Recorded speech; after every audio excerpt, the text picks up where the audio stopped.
I've always been a sucker for vintage finds, flea markets, dusty antique shops. That's my happy place.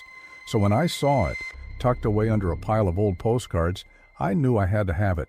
It was a beautiful old film camera, heavy, solid, with a lens that seemed to hold 100 years of stories.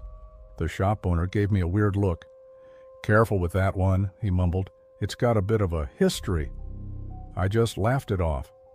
A camera with history, that's exactly what I wanted.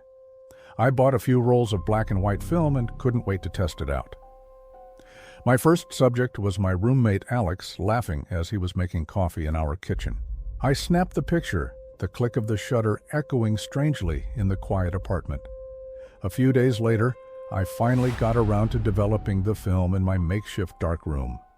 As the image slowly emerged in the chemical bath, my blood ran cold. The photo wasn't of Alex laughing, it was of him, lying on the kitchen floor surrounded by shattered ceramic from his favorite mug. His eyes were wide, staring at nothing. It looked so real, so chilling. I shook my head, thinking I must have messed up the developing process. I was about to throw it out when my phone rang. It was Alex's mom. Her voice was breaking as she told me the news. Alex had slipped in the kitchen that morning. He'd hit his head. He was gone. I dropped the phone, my hand shaking uncontrollably. I looked back at the photograph, the one I had just developed, the one I took days ago. It wasn't a mistake.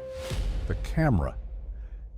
It had captured the exact moment of his death, minutes before it happened. I thought I was losing my mind. Coincidence, right? It had to be. Desperate to prove it, I went to the park. I found a stranger, an old man peacefully feeding pigeons on a bench. I felt a knot of dread in my stomach, but I raised the camera and took the shot. I raced home, my heart pounding against my ribs. In the dark room, the same horror unfolded. The photo wasn't of a man on a bench. It was an image of the same man, slumped over, paramedics surrounding him. The next day, I scoured the local news online. Elderly man suffers fatal heart attack in City Park. It was him. This thing wasn't just predicting death, it felt like it was choosing. Was I just an observer? Or was I somehow involved? The thought was sickening. I decided I had to destroy it. I couldn't be a part of this. But then as I was packing up my darkroom, I noticed something I'd overlooked. On the back of the last photo I developed, the one of the old man, there was a faint, almost imperceptible image starting to form. My face.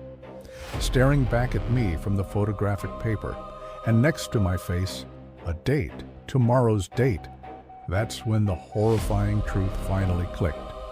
The camera doesn't just show death, it causes it. It passes the curse on. By developing the photo of the last victim, I had inadvertently chosen the next one, me.